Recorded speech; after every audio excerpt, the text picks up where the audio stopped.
जय हिंद फ्रेंड्स, कैसे हैं आप सब। तो इस समय जो है एक चक्रवात आया हुआ है जिसका नाम है बिपरजॉय, जो कि अरब सागर से उठा हुआ था और गुजरात, महाराष्ट्र जैसे जो राज्य हैं वो सबसे ज़्यादा इससे प्रभावित होंगे, ऐसा बताया जा रहा है। तो देखिए, इस चक्रवात से किसी को घबराने की कोई ज़्यादा आवश्यकता नहीं है, बल्कि सिर्फ सावधानी बरतने की आवश्यकता है। ये भी उन्हीं चक्रवातों की भांति है जैसे पूर्व में आ चुके हैं चक्रवात। तो अरब सागर में करीब 10 दिनों तक रहने के बाद चक्रवाती तूफान बिपरजॉय गुरुवार शाम को गुजरात के पश्चिमी तट पर पहुंच गया।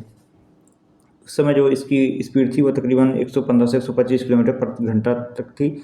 धीरे धीरे इसकी जो स्पीड है वो घटेगी, ये फिर जो है 105 से 115 किलोमीटर प्रति घंटा पर आ गई।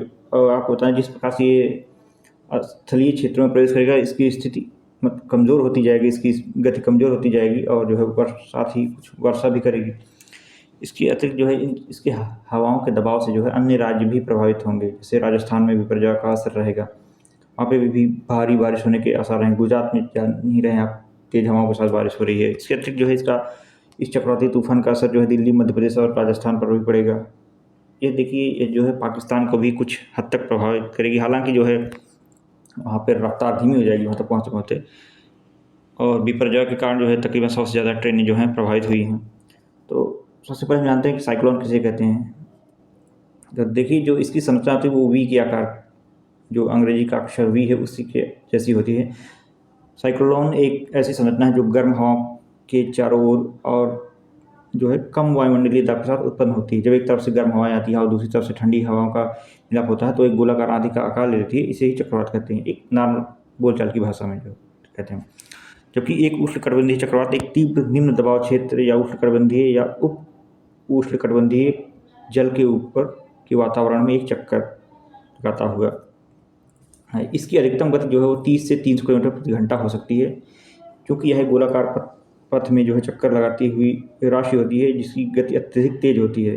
दक्षिणी गोलार्ध में इसे चक्रवात, पश्चिमी ऑस्ट्रेलिया में विली विली, उत्तरी गोलार्ध में हरिकेन या टाइफून, मैक्सिको की खाड़ी में टॉर्नेडो कहते हैं। तो चक्रवात की उत्पत्ति कैसे होती है? तो जो ट्रॉपिकल साइक्लोन होते हैं, ये एक तरह की जो प्रणाली है जो एक विशाल निम्न दबाव केंद्र और भारी तड़ित झंझावातों द्वारा जो है निर्मित होती है, जो तीव्र हवाओं और घनघोर वर्षा को उत्पन्न करती है। देखिए, इस चक्रवात की उत्पत्ति उसी समय होती है जब नम हवा के ऊपर उठने से गर्मी पैदा होती है, जिसके फलस्वरूप नम हवा में निहित जलवाष्प का संघनन होता है। जी हाँ, जो मुख्य कारण है, मतलब ये जो अपनी ऊर्जा प्राप्त करती है, ये जो जल की गुप्त ऊष्मा होती है उसी से ऊर्जा प्राप्त करती है। क्योंकि जल जब गर्म होता है तो उसी से ये प्राप्त होती है। और जो है इस जो चक्रवात का नाम होता है, ये अलग अलग देशों जो है इनका एक समूह होता है, जो जिस महासागर के पास रहते हैं उन्हीं देशों का समूह होता है, वही इसका जो है नाम बारी बारी से रखते हैं। तो चक्रवात कितने प्रकार के होते हैं? तो चक्रवात जो है वो ध्रुवीय चक्रवात, ध्रुवीय कम चक्रवात, अतिरिक्त उष्णकटिबंधीय चक्रवात, अंतः उष्णकटिबंधीय चक्रवात, इसके अतिरिक्त मेसोस्केल जो है चक्रवात टाइप के होते हैं। तो चक्रवात के प्रभाव देखिए, चक्रवात के जो प्रभाव होते हैं वो बहुत ही भीषण होते हैं। डिपेंड करता है कि इसकी स्पीड कितनी है।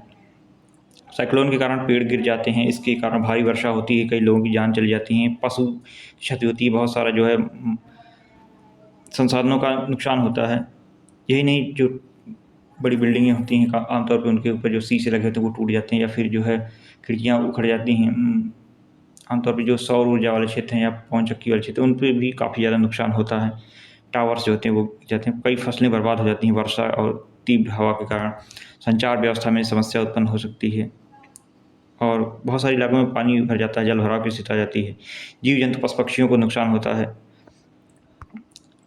अब साइक्लोन से बचाव के क्या उपाय हैं? तो देखिए, सब सर्वप्रथम जैसे ही मौसम विभाग जो इस पर अपनी भविष्यवाणी करता है, मतलब इसके बारे में बताता है, तो उसी समय से ही सावधानी प्रारंभ कर देनी चाहिए। घर की मरम्मत करवा देनी चाहिए जितनी जल्दी हो सके उतनी जल्दी। यदि नहीं हो पा रहा है तो कोई बात नहीं, अन्य सावधानियाँ भी हैं। जैसे कांच की खिड़कियाँ हैं तो उन पर लगाने के लिए लकड़ी की बोर्ड रख लें पतले पतले, या फिर और रेडियो से और समाचार से लगातार जुड़े रहें, सारी खबरें आपको मिलती रहें। ज्वलनशील पदार्थों को एक स्थान पर रख दें जहाँ पर जो है वो किसी प्रकार की अग्नि या अन्य चीज़ों के घर्षण के टच में ना हो, जिससे कि उनमें आग लग सके। इसके अतिरिक्त अपने पास सदैव फ्लैश लाइट, लालटेन या जो कोई भी प्रकाश उत्पादन करने वाले जो डिवाइसेज उन्हें रखे रहें। इसके अतिरिक्त कुछ सूखे सल अपने पास रखे रहें। यदि मछुआरे हैं तो मछुआरे जो है अपने पास जो है GPS डिवाइसेस अवश्य लिए रहें। इसके अतिरिक्त जो है अपना निवास स्थान वो तुरंत बदल दें यदि समुद्र के पास हैं तो। पेड़ पौधे और बिजली के तारों के नीचे इन स्थानों से दूर रहें, क्योंकि आप समझ सकते हैं चक्रवात के साथ जो है वर्षा होती है और तड़ित झंझावात, जो कि जिसे हम बिजली चमकना कहते हैं, वो भी होती है। फसलें यदि कुछ हद तक आपके पास समय है और 80% से ज़्यादा लगभग परिपक्व हो चुकी हैं, तो उन्हें उनकी जितनी जल्दी हो सके कटाई कर लें। नहीं हो सकता तो छोड़ दें फिर उन्हें। पशुओं को उचित शेड में रखें, किसी भी प्रकार के अफवाह से बचें और पैनिक होने से विशेष रूप से बचें। आजकल के जो न्यूज़ चैनल ना इतना ज़्यादा भयभीत कर देंगे आपको भयभीत नहीं होना, सिर्फ सावधानी बरतनी है। इसके अतिरिक्त साइक्लोन के बाद भी जो स्थिति उत्पन्न होती है ना, उसमें आपको सबसे पहले साइक्लोन के बाद बहुत सारी बीमारियाँ उत्पन्न होती हैं, जैसे डेंगू, मलेरिया, चिकनगुनिया, डायरिया, अतिसार, जॉन्डिस। ये सभी जो बीमारियाँ हैं, कई बार ठंड लगने से निमोनिया की भी स्थिति उत्पन्न हो जाती है। तो इन सभी बीमारियों से आपको पहले ही सावधान रहना है। इनके लिए जो है कि यदि इस प्रकार की मतलब जब चक्रवात समाप्त होता है, तो इस प्रकार की बीमारियाँ 2-3 दिनों के अंतर्गत जो है अपना प्रभाव दिखाना प्रारंभ करती हैं, तो इससे भी सावधान रहने की आवश्यकता है। और इसके अतिरिक्त भारत सरकार ने जो है देख ही रहे हैं कितनी तीव्र गति से जो है एनडीआरएफ, एसडीआरएफ फोर्स के अतिरिक्त मिलिट्री, पैरामिलिट्री फोर्सेस को तैनात किया हुआ है अलर्ट मोड पर। बहुत सारी बोट, नौकाएँ जो हैं, और इसके अतिरिक्त कुछ जो है कोस्ट गार्ड के जो है जहाज़ों को भी तैनात किया हुआ है।